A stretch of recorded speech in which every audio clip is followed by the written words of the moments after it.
Hello and welcome to a Loyalty Cup discussion where we're going to load up a few spoiler-filled topics about this movie. This week we're talking about Everything, Everywhere, All at Once from Daniels. Are they friends? And collaborators. Okay. I didn't think I'd seen any of their movies, but I had seen So Sorry Man. That movie's great. But before we crack into any of that, I am Richie. I'm Andy. This is your last spoiler one, and we're about to jump into it. So Andy, tell me what you thought about this movie. Already, I feel like this is working. Yeah. Okay. We can leave that in. You think so? Yeah. Oh, we're doing good. Yeah. This is nice.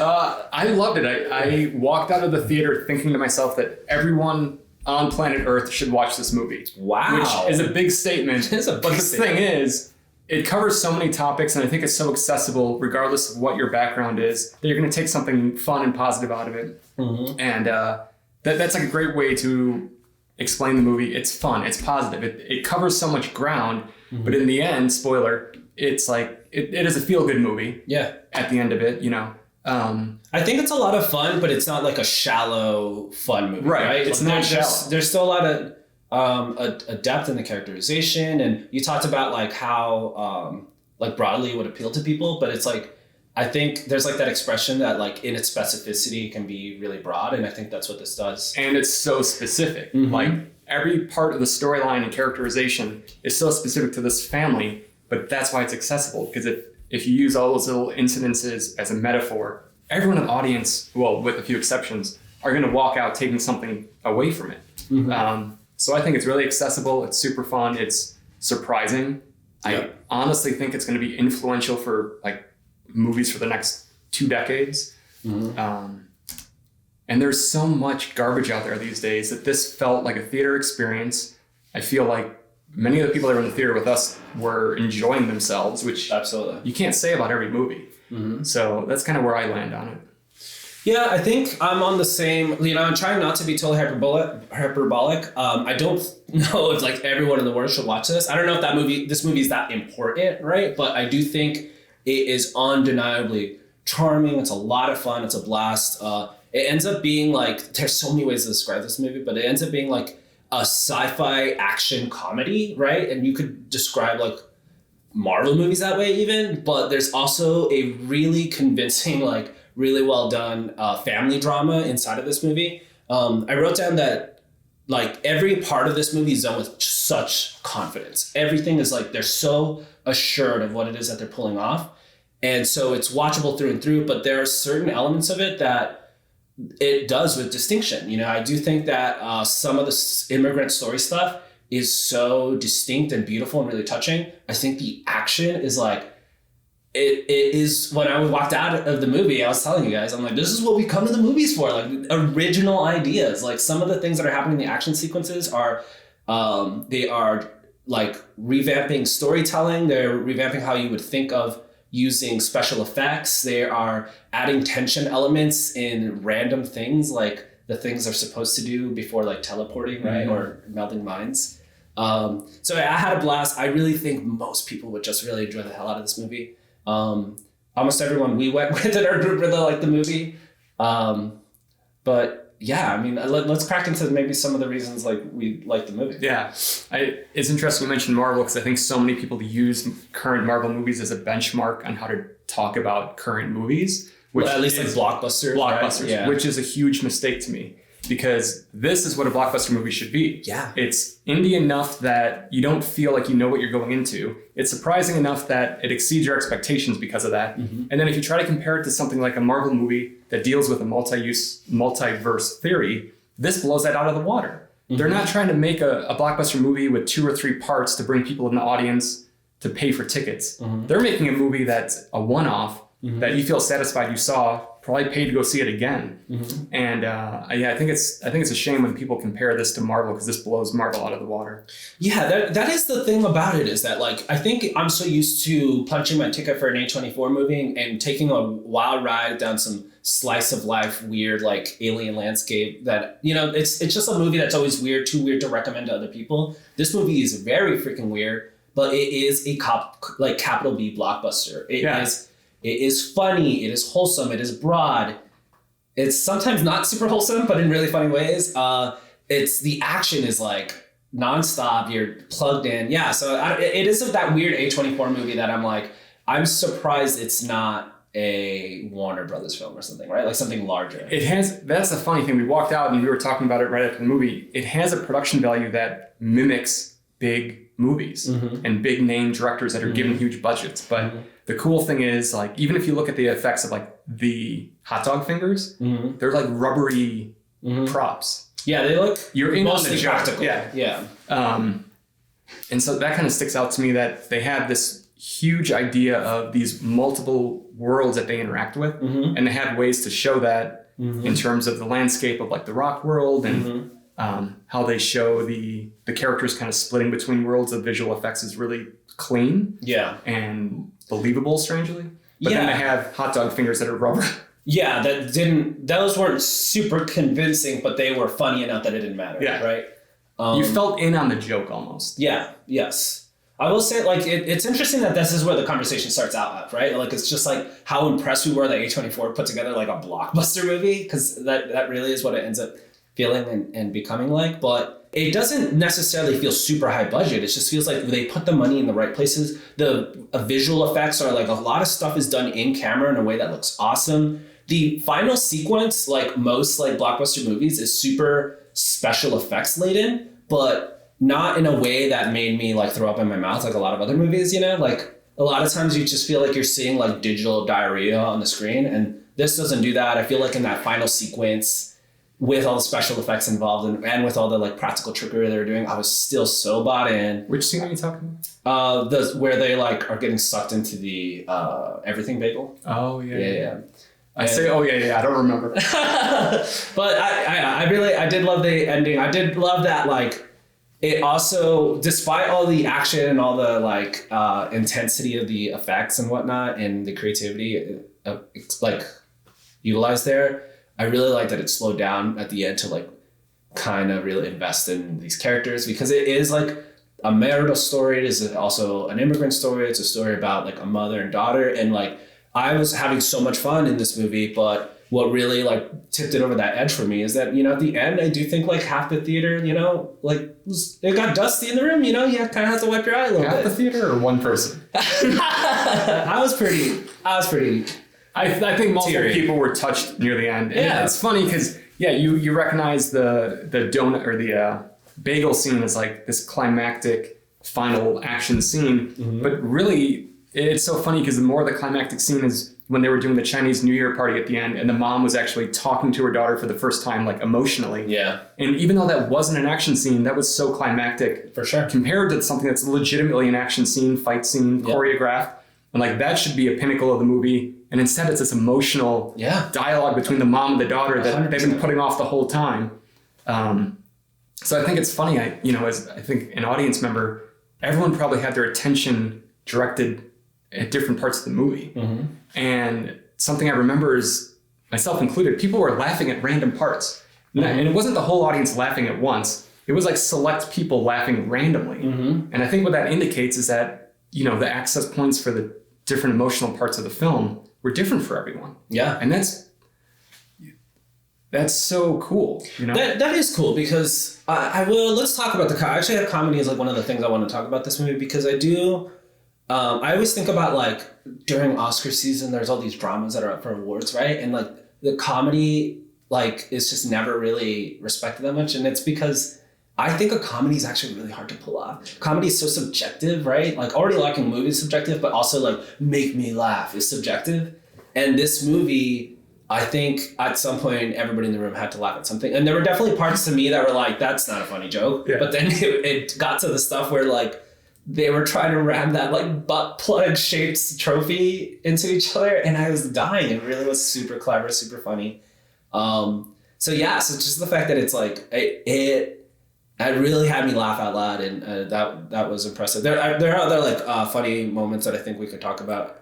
I think the butt plug thing was a great way to like infuse an action sequence with so much tension, right? Because it was about keeping it away from the other person, but also so funny because you're seeing somebody pantsless aggressively trying to get this thing. And he blurred for no reason. And he's in the middle of like a legitimately choreographed fight scene, that for any other movie wouldn't have been pulled off as well as it was, but it was spotless.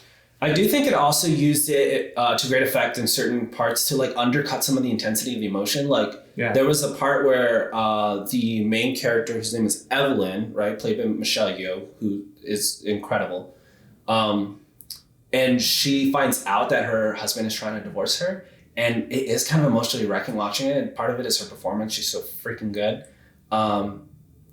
but then they undercut it with like, you see that the husband turns into the alternate version of himself in the middle of it. Who has complete control over his life and the universe he's in. Yes. Compared to him being like the assistant for their, laundromat. I think like some people might say that that's like a flaw of the movie, that it undercuts the emotions in that way, but that's not the type of movie I think this is trying to be. It is trying to be a little bit like, it's a caper, you're moving from one thing to the next. And so while they have those emotional beats, it's like, well, we got a lot more stuff to get through. So let's keep going, Well, and that's funny because it's kind of the point of the movie is don't take yourself so seriously. It's like, there are different options in life and different universes depending on what you believe. But, I think one of the takeaways is be appreciative for what you have, regardless of what the situation is.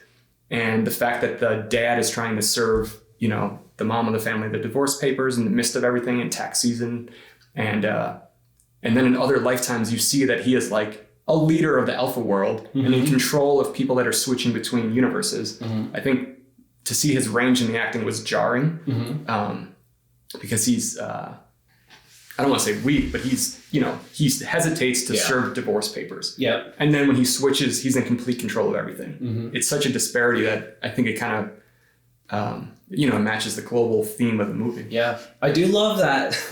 It's like a Superman thing where he when he switches, he whips his glasses off and he's just a different guy. And then in the one world, he's in a tuxedo, he's super handsome and that's right. Has the power to say no to Evelyn. Yeah. And I don't know if I've ever seen that actor in other stuff. The character's name is Wayman Wang, but I don't know how to pronounce the name. I'm going to butcher it, and I'm sure people can correct me in the comments, but Ki Wei Kwan.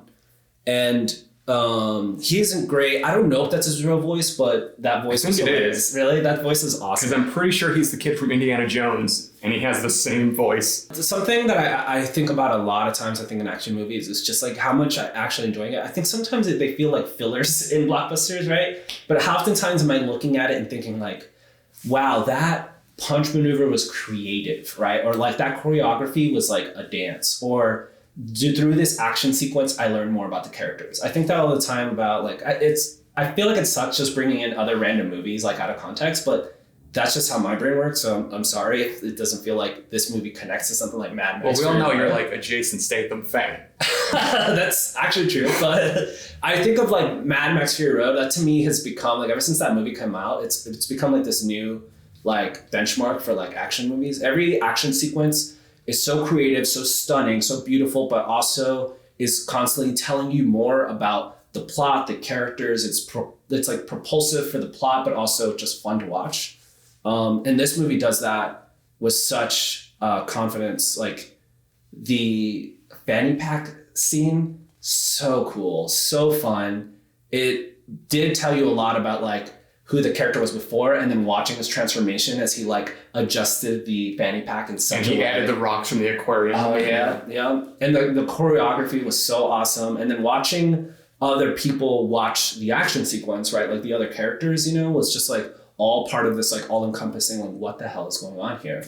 I think the action sequence, we talked a little bit like about it like when we were talking the other day, but the initial action sequence with the character's name is Joba Tupaki. So it's basically like the evil version of Joy, who's like the main bad guy in this movie. That sequence was another one of those like, this is what I come to the movies for. Like she's switching identities or multiverse versions of herself every second. She is playing with your emotions in terms of like, you think she's her and then she's not. You think she's going to go easy on somebody and then she like blows their heads up into a bunch of confetti. So much of the work felt in camera, felt practical. For sure, there's CG elements involved, but it was invisible to me. I just don't know where they would have made those cuts or where they would have comped in things. It just felt like really freaking fun and creative. I just had fun with those action sequences. Yeah, I think the surprising thing too was the scene with the laundromat customer with the dog. When she used it similarly to the fanny pack, then the dog ended up in the freezer. Mm-hmm. Like it's hard not to laugh at that. So even though they have amazingly choreographed, serious scenes of fighting, you know, it's interjected with comedy like that, or the main character, Evelyn, trying to sincerely say, I love you, to switch characters. Yeah. Like, it takes you out of that action role and reminds you of what the movie's doing, which is, you know, it's Waymond is his name, trying to find the right Evelyn in the universe to save everything. Yep. And, yeah, those action scenes were something else. I do think, like, something that I always think about when I think about horror movies is, like, I think a good horror movie makes innocuous, simple things in the frame all of a sudden feel creepier, right? Things like, I don't know why this is the example in my head, but, like, if you ever watch A Quiet Place, that movie's about being really still, very quiet. And so you seeing a nail coming out of a stair step. And someone's walking towards it. Yeah, like, or you should see it ahead of time before there's even people interacting with it. Just seeing it all of a sudden fills you with dread because you know what that means, right? And all it is a nail sticking out of the step. I think this movie does that by way of the random acts people have to do in order to start to hack into the other multiverse versions of themselves, right? I think a great example is the paper cut scene. Essentially, the Waymond character has to, is it the Waymond character? Yeah, it is the Waymond character, has to put 4 paper cuts in his hand before he can connect to the version of himself that he needs to. And it's just not happening. And it's just like a random act, but if it either makes you queasy or it makes you laugh or whatever is going on in the middle of this action sequence with this guy trying to cut through, it is adding tension to the scene. It is Spider-Man trying to get his web shooter to work in the middle of a fight, right? It's just as like, Jamie Lee Curtis is coming towards them. Yes. It is so funny. It is so stressful. It is so fun to watch. I can't stress enough like how plugged in I feel like the entire movie are. Yeah, the gag was confusing at first because the first time you really see it implemented is when Waymond takes out his chapstick and eats it and chews it, which I'm realizing after the fact that was his way to access other skills and characters. But at first I didn't know if that was the same thing throughout. And then you slowly realize you have to do things like inhale a fly or break your arm, right? Or say, I love you. Yeah. And that actually added a really cool element to the movie because you got to see all of Evelyn's characters. And one of the favorite ones of mine was the sign spinner. Because it seems it's like, in another life, she's a sign spinner. But then she uses it in the middle of a combat scene and destroys everyone with a riot shield. And it cuts back and forth between the two versions of her, right? So it's like you're seeing her like battle out with the shield or the shield, right? Yeah. And she's like battling those people, but then it cuts back to the sign spinner, doing very similar moves. It's just like on a street alone. Yeah, 100%. Let's talk a little bit about how we actually went about seeing this movie. We were lucky enough that the A24 rep contacted us about a special 1 week early IMAX screening, which we are really lucky that we have an IMAX theater very close to us. It's true IMAX because there is such a thing as digital IMAX, which isn't as great as the actual 70 millimeter film projection. What was strange about this movie, though, is I don't think I ever saw it go to the full square ratio as we were watching it. Did you see any of that? I was confused at first. I don't know if they chose IMAX just for the size, scale, and the loudness of the audio system, but I don't know if it was shot in IMAX or not. Either way, it was fun, and I suggest everyone go see it in IMAX if they can. The shame is, like, if you see it at home, it's not going to be the same experience, you know? Like. No. I will say, though, I'm going to go see it again in a regular theater because the screen was almost too big. There's a lot on screen at any given point. We were right up front. Yeah. Even in the early scenes where all you're doing is hanging out in their apartment, there's so, like, the apartment is like maximalism, right? It's just like things everywhere. Including customer laundry bags, like in their living room. So I think I might get a little bit more out of it. I wouldn't discourage people from just throwing it. If you've got a nice TV at home, you know, you got a 4K TV, that's what I recommend. HDR. But if you don't have that, like just watch brand you have in mind. Yeah, you know, I mean, Sony's pretty LG, cool. Sony. Whoever wants to support our channel. I got TCL, you know, those are just the cheaper ones, but I love it. So here's the thing. We have the postcard here. It doesn't say IMAX on here. So we may just be in the minority that have it exposed in IMAX, but yes, I do think any way you can watch this movie is going to be fine. I unfortunately, how things are these days, it's just likely that most people are just going to watch this on their laptops or on their phones once they hit streaming. And here's the thing. The reason I like to talk about this aspect of it is because at the end of the third of the movie, they do that real cool thing where I don't know if it's cool or not. I liked it. Mm-hmm. Where they end the movie and they roll credits. And at least for me in the audience, I was sitting there dumbfounded, like, no, they didn't just finish the movie. Plus, it wasn't a 2-hour thing you just sat through. But then they zoom out and you see a row of the audience members and you see the main characters at like a screening of her own film in an alternate universe. And that just helps support this whole alternate universe switching that they had going on. But for me as an audience member, it really took me out of the viewing experience and put me into their world, which was cool. And I think you're going to lose a little of that if you're sitting on your couch in your living room watching it. So for me, it was just really rad to see it in IMAX. Yeah, I agree. I do think the sound design was freaking awesome. I'm not like excellent at hearing some of these like sound things. I think I'm getting better at it, at hearing when there's like really distinct like score choices or soundtrack choices or even just like sound elements, right? And I think this movie kills it in that. It might be that we were in the IMAX and the IMAX is usually pumped a little bit louder, but there were moments where there really was like this cacophony of sound, like the sound or the score just turned into this like wall of just like horns, and in our screening it was awesome. Just like you're filled with this lush visuals, and then that sound that just like shatters your rib cage, like it just like vibrates everything. I loved it. It was awesome. One of my favorite parts that involves sound and like just the visual design was when I think Joy was sitting in the bar with her girlfriend and the character was switching between universes and it sounded like you were toggling through an analog radio. Yes. It was so simple but effective. Yep. And then for the character, she picked the universe and got the heck out of there. Yep.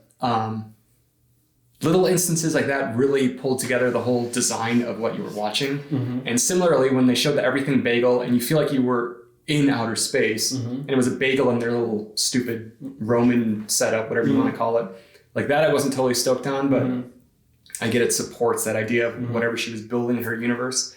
But the sound design around the everything bagel felt like you were watching some astrophysics documentary. Yeah, it felt a little bit like the monolith scene from like 2001: A Space Odyssey. That's probably what they were going for. Yeah, I think so. On account of the monkeys with the hot dog fingers. That too, they did call back to that. Like speaking of things that didn't work for us, I think maybe let's dig into that a little bit because we've been mostly gushing about this for half an hour, right? But I do think that it's not a perfect movie. I do think some of the lessons maybe are a little trite, like you've seen them before in some Pixar movie or something. But I do think they're really excellently executed. I'll stick with that. And which is fine with me. That's like really a nit to pick. But I do think there's like this instance, we were talking about it, and I don't even know if you remember it the way that I do, but I do think like about a third into the movie, there comes this like part of the main character Evelyn's arc where she has been struggling to try to hold on to her marriage, to hold on to a relationship with her daughter, and then she just gives up. She just kind of collapses under the weight of this pressure from Joba telling her that nothing matters, and she just starts to agree. And it's not that I didn't buy it, but that part of the movie just didn't work for me. I think a little bit because all that it was like her mind being changed, and I don't know if I really was shown that. For a movie that's so good at showing and not telling, I feel like a really important part of the movie was just being told to me that, yeah, I've changed my mind, I am giving up. Yeah, and I think that starts when she's in the IRS office and she gets pulled into the janitor closet, and the whole part explained about switching characters and universes, and she's like, no, I don't have time for this, I'm doing my taxes. Like, that kind of took me out of the viewing experience because if you don't have time to save the world because you need to do your taxes, maybe your priorities are, wrong. That's interesting because that's much earlier in the movie, right? Yeah, so, very early. So you had some problems with like... I caught on to the first part of that, but I think you picked up on it throughout the whole storyline. Yeah. It was hard to watch her flip-flop between... Yeah, like is she taking this... Issues. Which honestly I think digs deeper into some of the themes in the movie that I really love, this idea of like acceptance or in the beginning, that acceptance like of her situation, of what she needed to do to work her finances out was like too much to bear for her, so she was almost like using this alternate version of her husband as escapism, like, okay, maybe I just opt out. And that spoke to me, right? Like, if you ever had like the pressures in life just like build up so much that you could take any out, you would just do it. I felt that, but then she would flip-flop back and forth. And I actually did like that. Like, I did think like, yeah, you would feel that way. Like, opt out until it felt like, no, I do have some responsibility over my life and I need to come back. And her struggling with that, and then the struggle getting a little bit murkier when she saw alternate versions of her life where, man, I was a singer. Like, I'm good at singing, and I pursued that, and then I became famous, and I had like a perfect life. Like that was heavy for me. Honestly. Yeah, and the thing is too, I jokingly said this the other day, but I think it's a possibility. Imagine if this movie is actually just the story of a lady who runs a laundromat going to do her IRS audit, and she distracts herself and takes herself out of the situation and makes all this up in her mind. And you could argue that fact because Jamie Lee Curtis's character continually says, "Hey, are you with me? Like, are you paying attention?" She snaps back. She's like, "Oh yeah, I'm listening." But imagine if the circle that Jamie Lee Curtis drew on the karaoke machine receipt just came into her mind and turned into the everything bagel and the shape on the daughter's head in that one scene.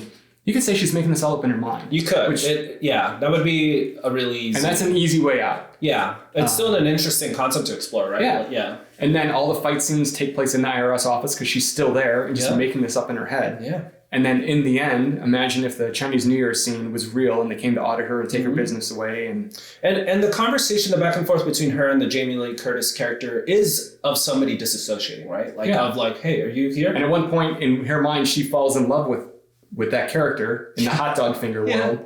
Yeah. So it's like, that's a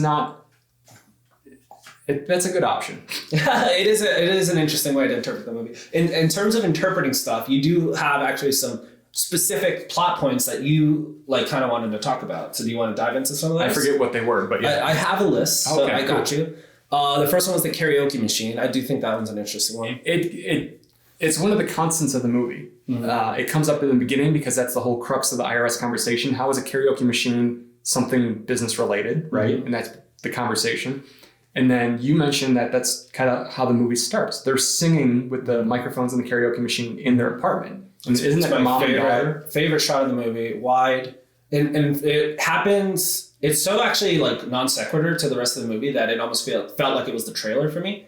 But it's like a wide shot of like the messy shelf in their apartment. In the middle is a circular mirror. There's purple tint over everything, and they're all three of them like shoulder to shoulder singing really joyfully into the microphone. It's probably the most calm, like actual photographic shot in the film. And everything else is so chaotic and switches so quickly between scenes and characters. That's like the longest single shot. And I think similarly, I thought it was like a movie trailer we were watching. I didn't know it was the intro to the movie. Yeah. But you're right. I didn't think of it in terms of the karaoke machine itself, but it is just like the sort of thread line to the movie because she is somebody who enjoys singing. It's the way that we start the movie. The karaoke machine. We end the movie too. Tell me about how it ends. The Chinese New Year party. Yeah. When the auditors come to take her business away, she's singing, and I think she tells off someone and drops a microphone, or I forget exactly what happens. Yeah. But that's the climactic part where she realizes she wants to spend this lifetime with her daughter and nothing else matters.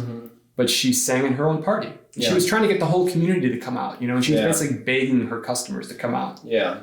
And I think that kind of validates how it's the business expense, but. Okay, if she can't verbalize it because she has problems trying to, figure out text code and everything. Yep, and I really did feel for her in that moment where, I am part of an immigrant family, and there was a moment where they were like, "I thought your daughter was going to be here to translate," and I have definitely been that translator for my mom plenty of times, and it is frustrating to see like that your mom, who's much older than you, has to depend on you.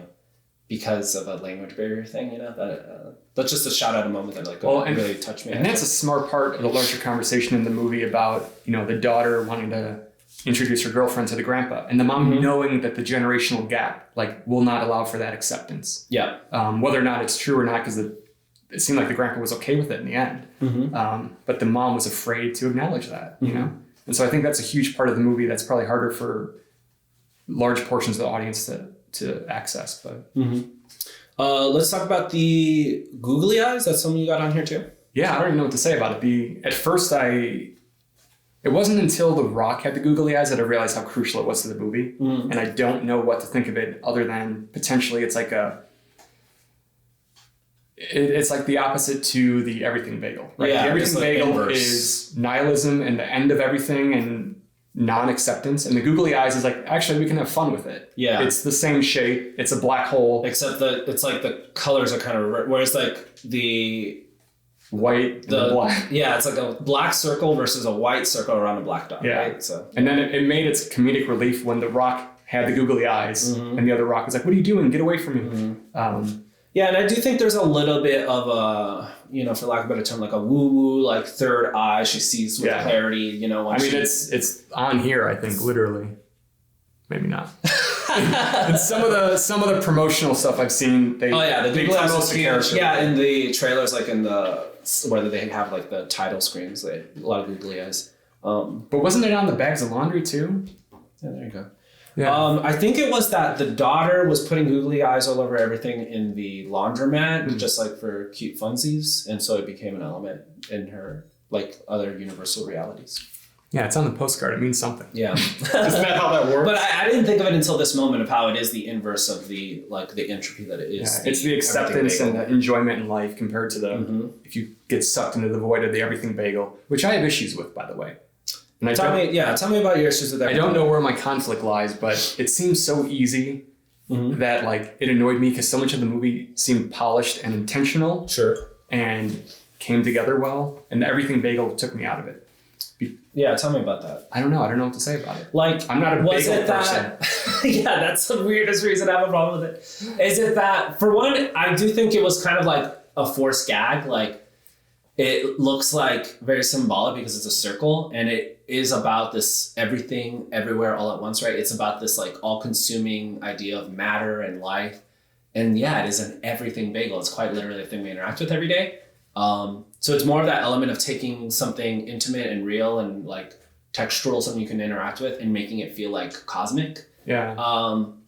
That being said, it was just kind of a cheesy joke. It did work for me when it first is like, yeah, everything on a bagel. And I'm like, well, what took me, that's funny. Like, I can allow a certain amount of that, but when you go to the world and she has the shape on her head, it's almost like they worship it, Like, it was corny. Yeah, a little bit. It was a little corny, yeah.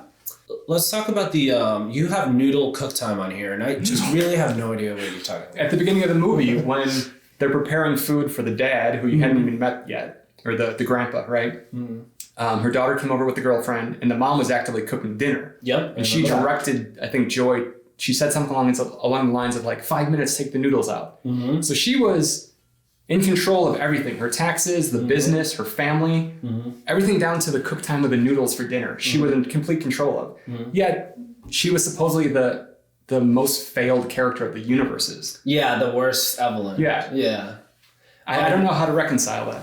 Yeah, I do think that's like, because we did talk this actually, right? So the ability for her to be managing so much and all the stressors in her life, and despite her maybe not being the most successful at all those things, she was making some sort of life happen for herself. And that, I think, was why she had the ability to take on all these multiverse versions of herself, the same way that Juba did, right? Like this idea of, it's too much for most people, but I can handle it, right? I can absorb these personalities and these like abilities. And so I do think that's the same woman that we saw at the beginning of the movie, right? Yes. So like it was believable when we got to that point, she's absorbing all this stuff. I'm like, yeah, okay, that woman can do that. Yeah, so even though she wasn't a world-renowned actress like in one of the worlds, she was the most able to multitask and take control. Yeah. All right, finger muscles. Go. There was a scene, I think in one of the Kung Fu scenes, they zoom up on her finger and you see a little like bicep sticking out. It was just fun. That was really fun. Yeah. And I think it was Pinkies. Oh, was it Pinkies? Yeah. Okay. All of that stuff was really done. It took a lot of shortcuts in terms of like, you've seen this type of movie before, right? Like they say like Kung Fu can be this cookie or something like that. Or like, oh yeah, there's a cookie metaphor. Yeah. And it was just fun to see because it's like, you've seen that cheesy like, martial arts movie before, so like them playing on it was good. Yet you can't argue it's not that. It very strictly was so choreographed and well made that like it's in the realm of martial arts films now. It really is. You can't deny that. It's crazy. Especially when you look at the action choreography. Yeah. It's just so well done. And then they have a little finger muscle. Yes.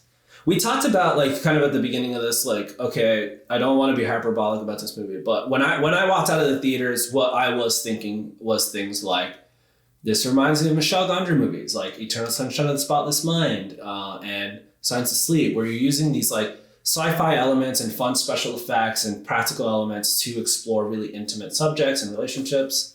It also reminded me of like Wachowski movies, like The Matrix, like Cloud Atlas, like I feel like this is the weirdest pull, but I love Speed Racer. I think it's such a good movie, and it reminded me of that. And in terms of it being building a universe I bought into, I really loved, really fun, interesting sci-fi concepts. Well, they literally, the fight scene outside the elevator with all the law enforcement or security, whoever it was, that seemed like out of a Matrix film.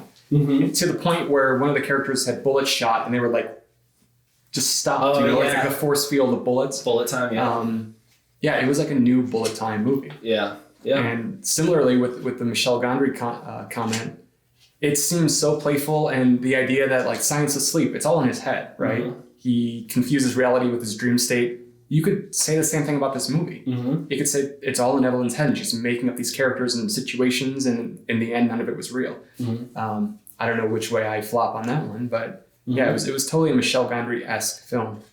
Yeah. So this is out in theaters soon. We highly recommend it. We had a lot of fun. We hope A24 invites us out to the next one, because we'll keep making these if that's how it goes. Yeah, do you have any other thoughts otherwise, Andy? I wrote down light banter. Light banter. So